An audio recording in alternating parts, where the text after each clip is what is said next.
दोस्तों, इस दुनिया में दिखावा करने वाले लोगों को हम दो तरह से देख सकते हैं।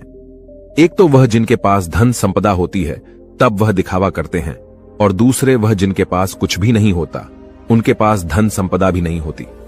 कहने का अर्थ यह है कि उनके पास कोई भी ऐसा गुण नहीं होता जिससे लोग उनकी प्रशंसा करें। इसीलिए वह झूठ बोल बोलकर दूसरों से अपनी प्रशंसा करवाना चाहता है।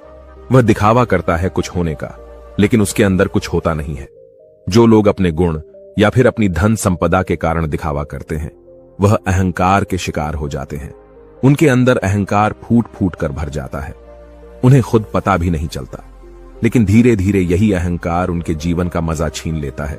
और जो लोग कुछ गुण या फिर धन संपदा न होते हुए भी दिखावा करते हैं, ऐसे लोग जीवन में हमेशा दुखी रहते हैं, क्योंकि ऐसे इंसानों की सच्चाई कभी न कभी तो सामने आ ही जाती है, तो उन पर कोई विश्वास नहीं करता, कोई भरोसा नहीं करता, और इस दुनिया में कोई भी उनका अपना नहीं होता।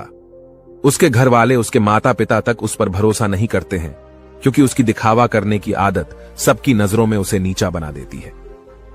आज की जो कहानी मैं आप लोगों को सुनाने वाला हूं, वह एक ऐसे व्यक्ति की कहानी है जो दिखावा करने की वजह से परिस्थितियों में फंसता चला जाता है, और आखिरकार उसका परिणाम क्या होता है, यह तो आपको इस कहानी में ही सुनने को मिलेगा। और साथ के साथ आप इस कहानी में यह भी जानेंगे कि दिखावा करने वाले लोगों से किस प्रकार अपने आप को बचाया जाए, या फिर आप खुद दिखावा करने से कैसे बचें। यह सब आपको इस कहानी में सुनने को मिलेगा। इससे पहले कि आप इस कहानी में खो जाएं, इस चैनल को सब्सक्राइब करके बेल नोटिफिकेशन को जरूर दबा देना। कभी कभी जीवन आपको बड़ी मुश्किल में डाल देता है। ऐसे ही मुश्किल में राजेश नाम का एक युवक फंसा हुआ था। उसे अपने घर से निकले हुए बहुत समय हो गया था। कई महीने बीत चुके थे। वह अपने घर से यह कहकर निकला था कि मैं नगर में कमाने के लिए जा रहा हूं, लेकिन बहुत समय बीतने के बाद भी उसे कोई काम नहीं मिल रहा था। इसीलिए उसने निश्चय किया कि वह किसी भी तरीके से अपनी कमाई का साधन बनाकर रहेगा। उसने अपने ही जैसे 3-4 युवकों की टोली बना ली थी, और उन सबने योजना बनाई थी कि वह किसी भी धनवान व्यक्ति को बुद्धू बनाकर उसका धन उससे हासिल कर लेंगे। छल, कपट, झूठ और प्रपंच, यही राजेश और उसके साथियों के हथियार थे।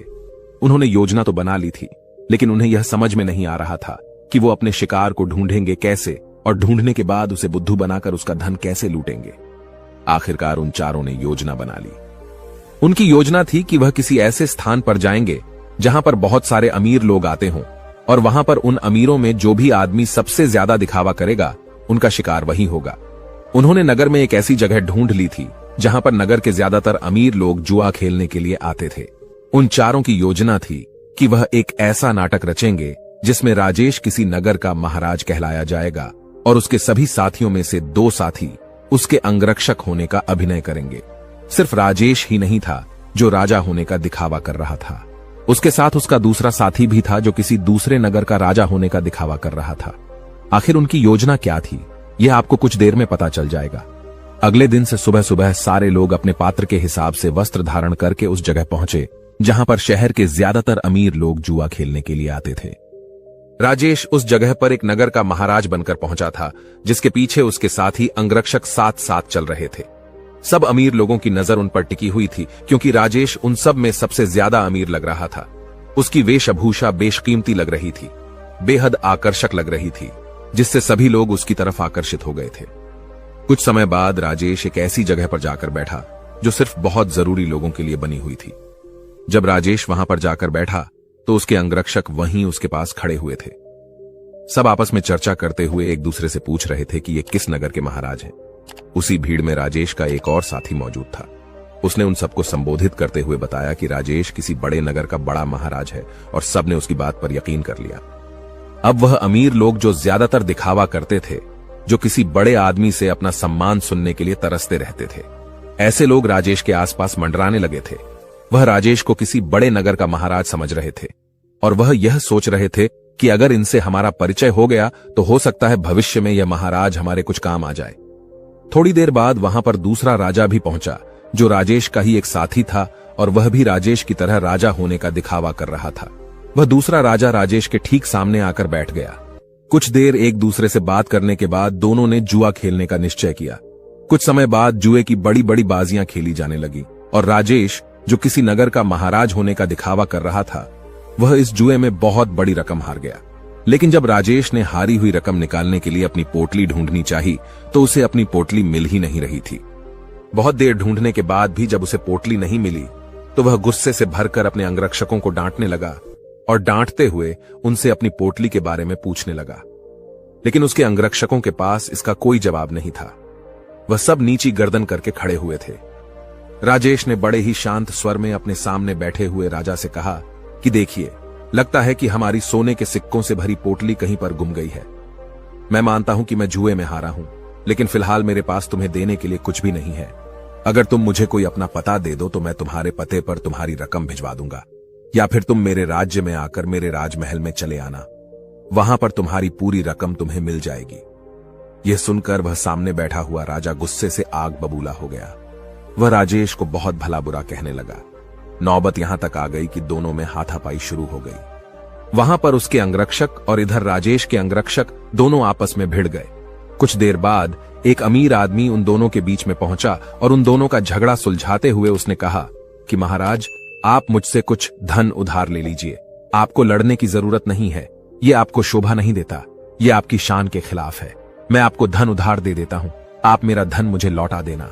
यह राह, मेरा पता और अपना पता देते हुए उस अमीर आदमी ने राजेश को बहुत सारे सोने के सिक्के दे दिए।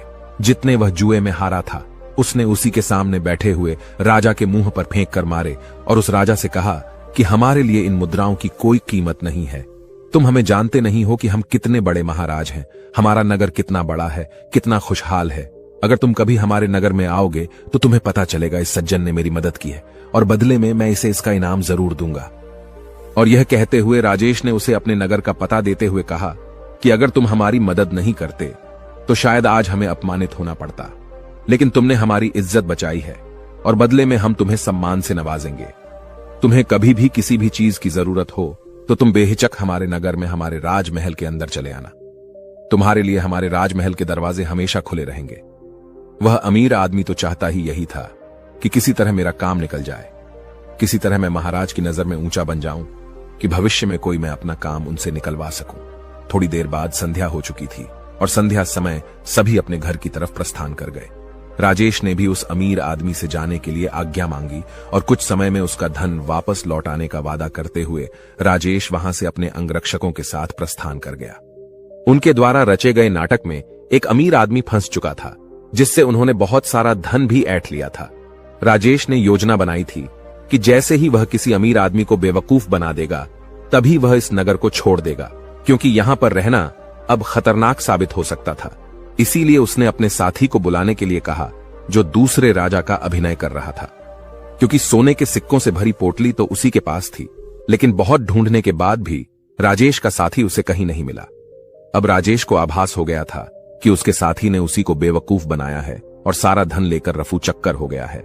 जब राजेश को इस बात का पता चला तो उसे बहुत दुख हुआ। उसे कोई रास्ता नहीं सूझ रहा था। बिना धन के वह इस नगर को छोड़ भी नहीं सकता था, क्योंकि कहीं जाने के लिए भी धन चाहिए था। और जिस अमीर आदमी से उसने धन उधार लिया था वह उसे इस नगर में जरूर किसी न किसी दिन पकड़ लेगा, और जिस दिन वह उसे पकड़ लेगा उसे लंबी कारावास हो जाएगी। यहां पर समझने की बात यह थी कि वह अमीर आदमी उन लोगों के बीच में दिखावा करने की कोशिश कर रहा था कि मैं राजा के कितने करीब हूं, मैं उनकी मदद करता हूं, ताकि दूसरे अमीर लोगों को यह लगे कि उसके संपर्क बहुत ऊंचे ऊंचे हैं। यह बहुत अमीर और बहुत रईस लोगों के बीच में उठता बैठता है, जिससे उसका ओहदा अपने साथियों के बीच बढ़ सके। इसीलिए उसने दिखावे की वजह से राजेश रूपी राजा को वह धन उधार दे दिया था। और राजेश तो जैसा कि आप सबको पता है, वह तो इसीलिए दिखावा कर रहा था कि वह किसी को अपना शिकार बना सके। लेकिन वह कहते हैं कि जैसी करनी वैसी भरनी, दोनों को दिखावे की सजा मिली। उस अमीर आदमी का धन लुट गया और यहां राजेश को उसके साथी ने ही बेवकूफ बना दिया था। कुछ समय बाद राजेश को उस नगर के दरबारियों ने ढूंढना शुरू कर दिया, क्योंकि उस अमीर आदमी को पता चल चुका था कि उसके साथ छल हुआ है, उसके साथ कपट हुआ है, और वह किसी भी कीमत पर राजेश को ढूंढना चाहता था। इसीलिए राजेश को छुपकर जंगल के रास्ते से वह नगर छोड़कर भागना पड़ा। जंगल में छुपते छुपाते वह एक दिन एक भिक्षु की कुटिया में पहुंचा, जहां पर एक भिक्षु ध्यान कर रहा था। राजेश उस भिक्षु के चेहरे की सादगी देखकर उसकी तरफ बहुत आकर्षित हो गया। उनके ध्यान से बाहर आने का इंतजार करने लगा। कुछ देर बाद भिक्षु ने जब अपनी आंखें खोली तो उन्होंने सामने बैठे राजेश को देखा। उन्होंने राजेश न से पूछा कि तुम कहां जा रहे हो और यहां पर मुझसे क्या चाहते हो। राजेश उनके चरणों में गिर पड़ा और रोते हुए उनको बोला, गुरुदेव, मैं दिखावा कर करके थक चुका हूं। मुझे कोई रास्ता नजर नहीं आ रहा।